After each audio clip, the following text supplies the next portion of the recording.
Hi, today I'm talking to you about repairs. My name is Sandra Espinoza, designing sewist teacher and sewing blogger and creator of the Everyday Sewing Skill Set online course. Today I have a set of PJs that my little boy decided that he would be cutting with scissors. So it's just a little set of PJs, and what happened was he was playing with a pair of scissors, and with the scissors behind his back, snip his pants. So I need to repair these, and the simplest way to do that is to actually use a little piece of interfacing. So I happen to have in my stash a bit of sheer interfacing, and it stretches. So this is what I'm going to be using for this repair.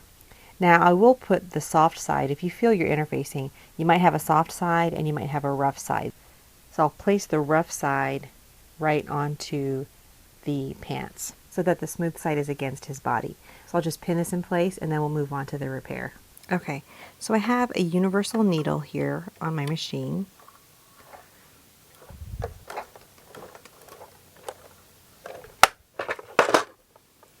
And I'm going to just bring this bit of interfacing here on top of the hole. So I'm working from the inside, and I have my hand here just to make sure that this doesn't get pinned to the other side of these PJ pants. And so I'm just going to bring this piece of fabric, and there's a couple ways it stretches. The fabric, this kind of interfacing, doesn't stretch one direction, but it does have stretch the other direction. So I want to match that. There is more stretch horizontally here in a knit fabric, so I'm going to match that. And again, the rough side is towards the fabric with the smooth side towards the body. I'm going to center my bit of interfacing here, and then I'll just lay it down flat. I'm just going to pin at the top and at the bottom. I have huge pins here. I can't find my other pins at this point. So I'm just going to pin along the top and bottom.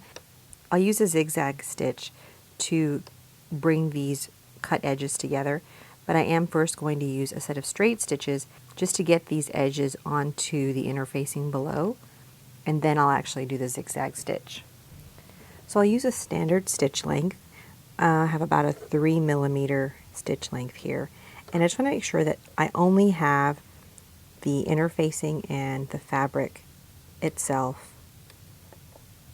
Now, if you do have a fusible interfacing that is for stretch knits, you can actually fuse this and get all of these edges against each other. You can fuse that to your patching area before you start to sew it. So for this knit, I'm actually going to go ahead and just stitch right along the edge of the hole.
So you can see that you can't even really distinguish where the repair or where the rip was until I pull it apart.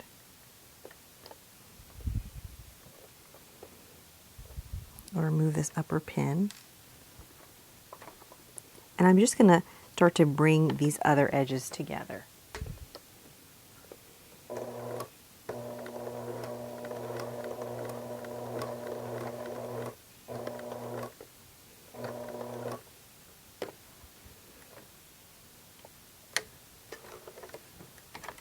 I'll remove that pin and I'll go back. So if you have a square patch that you're trying to patch, you'll just work along all of the edges that you're trying to bring together.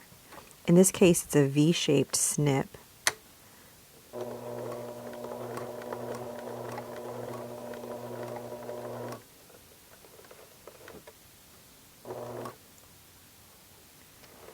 Okay.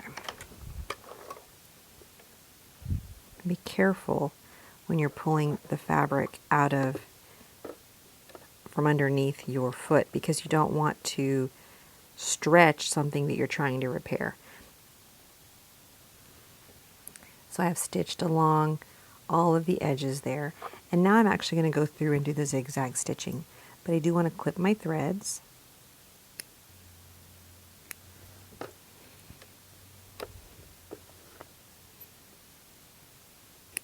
You'll trim away all of the extra interfacing after you sew these pieces together. So now I'm going to do a set of zigzag stitches. I'm going to start on the left side and I'll sew zigzag stitches bringing together these two edges, and then I'll pivot and then I'll sew these edges together, repairing that snip. So you want to choose your zigzag stitch so that it covers, and if the hole happens to be jagged, you may need to go over it a couple of times. The goal here is to actually get it done in one pass. Back stitching.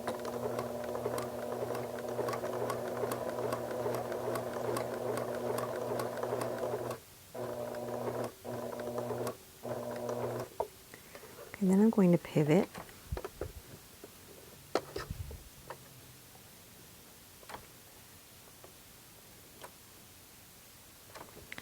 I'll lift my needle at a needle down position. I'm just going to center the sewing foot right over the center of that snip, just like I did on the other side.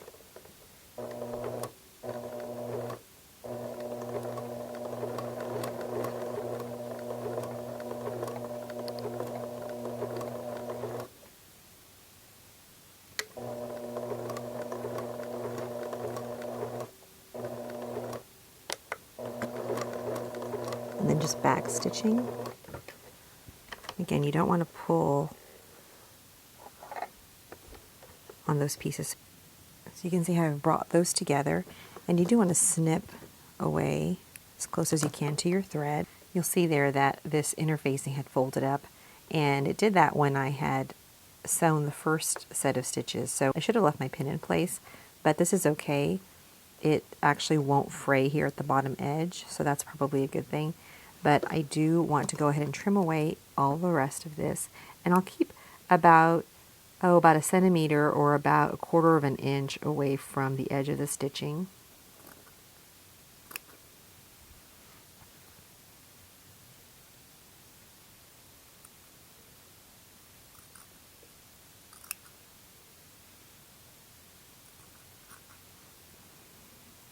And then I'll trim some of this away at an angle. And that's it. That is the patch. Now he can wear these. So as I stretch,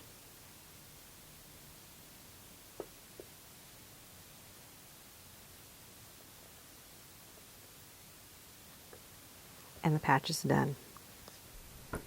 Okay, so that was a quick patch. So you see, just by using a little piece of interfacing and a couple of stitches, a straight stitch to attach your interfacing to the edges of the hole itself, and then to use a zigzag stitch to connect the pieces together. And that's it. That is your patch. You can do this on wovens, you can do this on stretch fabrics, and you just need to make sure that you have the right kind of interfacing, either a stretch interfacing for a stretch fabric, or to match a woven fabric with a woven interfacing. Whether you use an interfacing that is fusible or that is a sew-in, you can do the same kind of work. I hope that you enjoy this video. Patches like this only take a few minutes, and it's worth your while to make these patches and to save things that are still usable. Thanks so much for watching. If you'd like to see more, you can check out my website at ethelandI.com. And remember to sew with intention, because every stitch you make matters.